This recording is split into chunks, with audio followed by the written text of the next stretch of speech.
We're kicking off today with Elimination Chamber Perth, as when you include the hour-long pre-show, fans down under were inside Optus Stadium for 4.5 hours.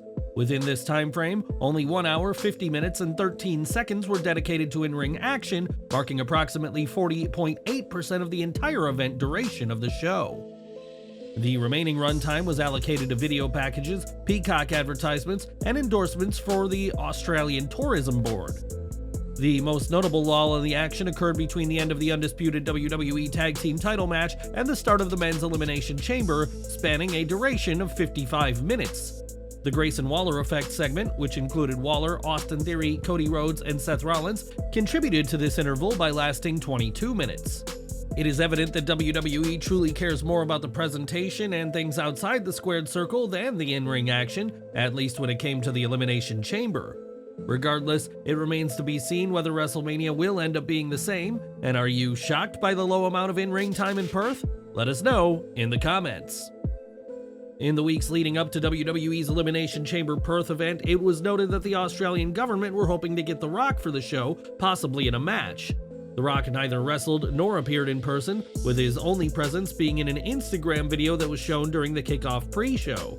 While in Australia, Finn Balor was spotted in public alongside Pete Dunne and Tyler Bate on the beach, and a fan asked about the possibility of The Rock being there.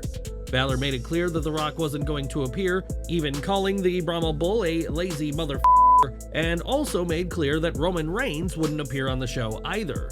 The big grin on Balor's face made clear he was having some fun with his comment about The Rock, but it does address the Great One once again being absent from a major show. The Rock will make his return to TV this Friday on the March 1st episode of SmackDown, but what do you make of Balor's comment about the Brahma Bull? Share your take down below. It was during the Elimination Chamber event that Cody Rhodes challenged The Rock, but Seth Rollins teased teaming with Rhodes, saying it's never one-on-one when it comes to the bloodline. Rollins has been one of the most outspoken men when it comes to part-timers coming in and getting huge spots, and he's now taken aim at the Bloodline's newest member. Speaking with Inside the Ropes, Seth Rollins was questioned about the possibility of facing The Rock in the squared circle, and didn't hold back when he said, "Look, The Rock, he's a specimen. He's a specimen, but he hasn't had a match in a decade. John Cena 2 times at WrestleMania, had a couple of stuff, tag matches, some appearances here and there. Look, I'm on a different level right now. I'm in my prime. I'm operating at a level so high above any level he's ever operated at. He couldn't lace my boots in the best years of his career, let alone right now." Given the challenge in Perth and the WrestleMania trailer during the Super Bowl, it certainly looks like WWE is building to a tag match between the 4 men, presumably as Night 1 headliner. This is a match that The Rock himself has pitched, and what do you make of this potential match, and what Rollins had to say about his likely opponent this past week? At Elimination Chamber Perth, Raquel Rodriguez competed in the Women's Chamber match, mere days after making her return to TV on Raw and earning her spot via a Battle Royal victory. Raquel had missed several months due to mast cell activation syndrome, which causes her body to display symptoms of an allergic reaction, such as rashes and breaking out in hives.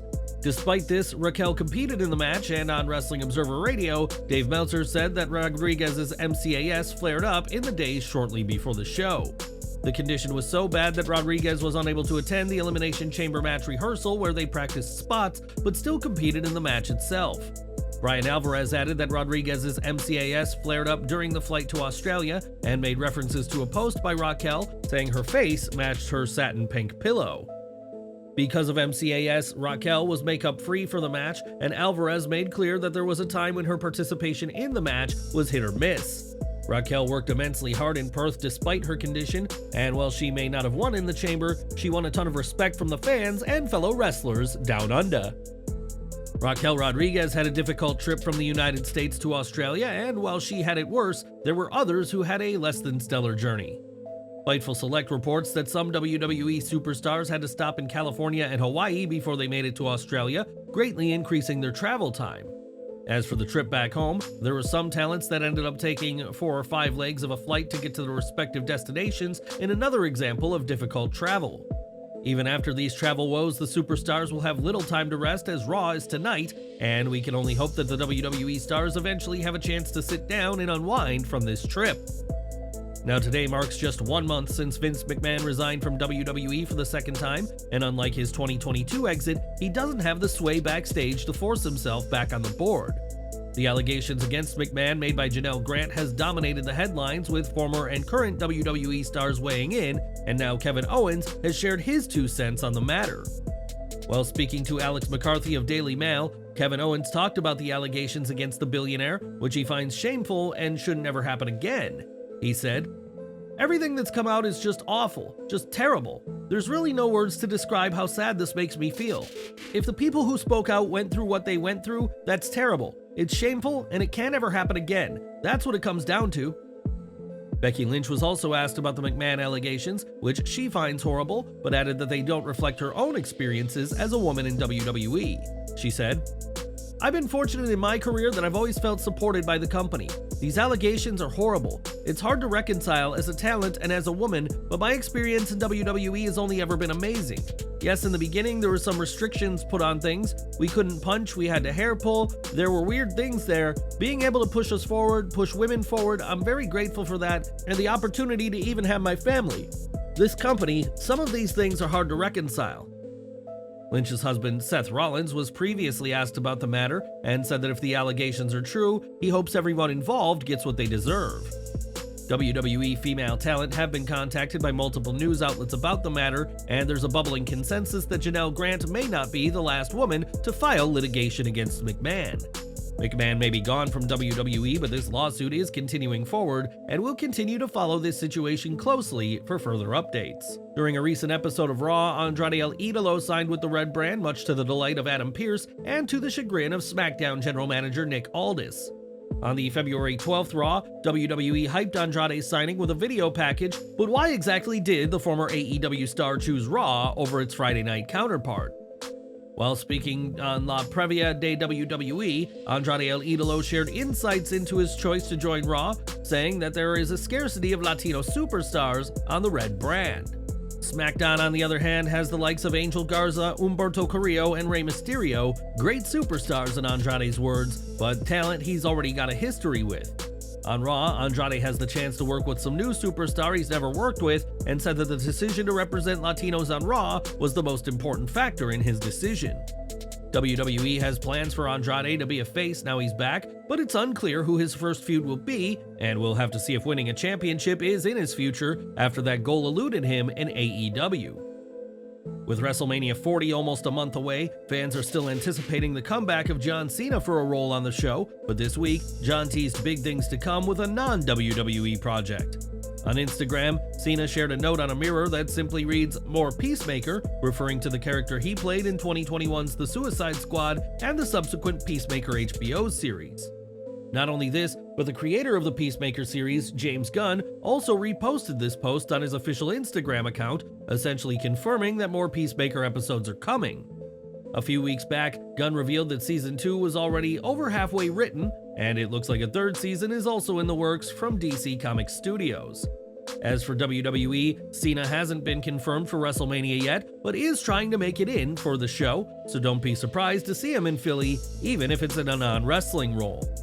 Are you excited at the prospect of another season of Peacemaker, and what would you like to see John do at WrestleMania 40? Let us know in the comments down below. Right now, The Rock and Triple H are hardly seeing eye to eye, especially after the game did not fix it like the Great One demanded following the chaotic WrestleMania 40 kickoff event. On the following SmackDown, Triple H made it clear that The Rock should know his role and that the match decisions come from him alone, in another sign of issues between the two. On Twitter this week, Triple H promoted the return of WWE Rivals, with the first show back covering his Attitude Era feud with The Rock, and said it's like they're destined to do this forever. Responding, The Rock was grateful to the game, saying there's no business like pro wrestling, and had boundless respect for his brother, Triple H. The pair may be at odds on screen right now, but they clearly have a ton of respect for each other, and we'll get to learn more about their epic rivalry during the episode of WWE Rivals. It was back in September that WWE and UFC officially came together under TKO Group Holdings, and since then, we've seen quite the crossovers between the two sides. At UFC 298, Bianca Belair, Montez Ford, and CM Punk appeared, while UFC's Michael Chandler was on last week's Raw and threw out a challenge to the notorious Conor McGregor. At last weekend's UFC Mexico event, the crossover continued as Rey Mysterio was shown in the crowd and earned a massive ovation from the fans in attendance for the show. Mysterio is currently out of action, but the hope is he'll return in time for WrestleMania 40, and until then, the WWE Hall of Famer is clearly having a blast away from the ring. Now, Brock Lesnar isn't expected to be used in any role with WWE for a very long time, but recently, Maya Lesnar has been making a name for herself with her impressive athletic feats. Recently, the daughter of the Beast broke another school record and took home more accolades as a junior for the Colorado State Rams track and field team. At the New Mexico Don Kirby Invitational, Maya recorded 19.07 meters on the shot put, breaking the record she had set just a few months earlier when she hit 18.5 meters in December 2023. The accolades didn't stop there, as Maya Lesnar was awarded Women's Performer of the Meet of the Mountain West Conference Indoor Track and Field Championships. The 19.07 meters is the highest mark in the NCAA women's shot put 4 kilograms category, and she also placed first in the women's throw at 22.06 meters, which is the second highest in Colorado State history. Maya Lesnar's season has been incredible, and with Pat McAfee recently stating that Maya could represent Team USA at this year's Summer Olympics in Paris, we may be seeing more of her very soon. And we're ending with WWE, which is always making behind-the-scenes moves as some staff are let go or choose to part ways with the company, but now the promotion has hired a notable name. Bodyslam.net reports that WWE has hired former wrestler Patrick Scott as a writer's assistant on SmackDown, who has experience in the ring. Scott is a former Deadlock Pro Wrestling World Tag Team Champion alongside Chase Riser, and is also a 2-time PWF Unified Tag Team Champion. On Twitter, Scott shared a photo of his wrestling boots in the ring, saying he'd have more to say on the matter in the coming days, indicating that his in-ring career is over. Scott will be working with a series of writers and veterans to help create compelling SmackDown programming each week, and we wish him well in this new venture.